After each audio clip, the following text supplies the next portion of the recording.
জাবালে রহমত, এদিক থেকে মানুষ উঠতেছে। ওই যে মানুষের সারি দেখা যাচ্ছে উপরে উঠতেছে। এখানে রাসূলুল্লাহ সাল্লাল্লাহু আলাইহি ওয়াসাল্লাম ভাষণ দিয়েছিলেন, বিদায় হজের ভাষণ,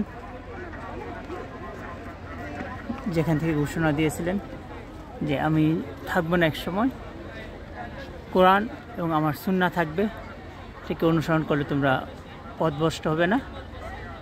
এই সেই পাহাড় যেখানে মানুষের সমতার ঘোষণা দেওয়া হয়েছিল, যেখানে মানুষের রক্তকে অনেক মর্যাদার বিষয় বলা হয়েছে, মানুষের রক্তের দাম দেওয়া হয়েছে এবং কেউ কারো রক্ত অহেতুক নষ্ট করবে না, হত্যা করবে না, এই ঘোষণা দেওয়া হয়েছে।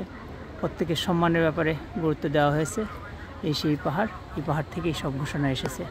রাসূলুল্লাহ সাল্লাল্লাহু আলাইহি ওয়াসাল্লাম বিদায় হজের সময় এখান থেকে ভাষণ দিয়েছিলেন। আরাফার ময়দানের এটা অংশ। আরাফার ময়দানে এখানে অনেকে উপরে উঠেছেন,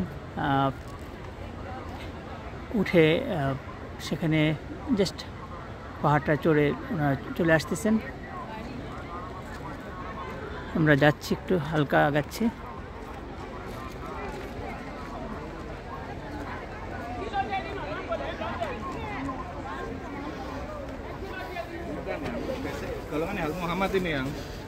এখানে নাম লেখার কোনো গুরুত্ব নাই, কোনো মানে নাই।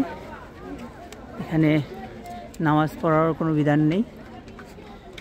বিশাল পাহাড়, অনেকে নাম লিখে রাখছেন, কেন নাম লিখে রাখতেছেন জানি না। নাম তো হবে আমার আমলের মাধ্যমে।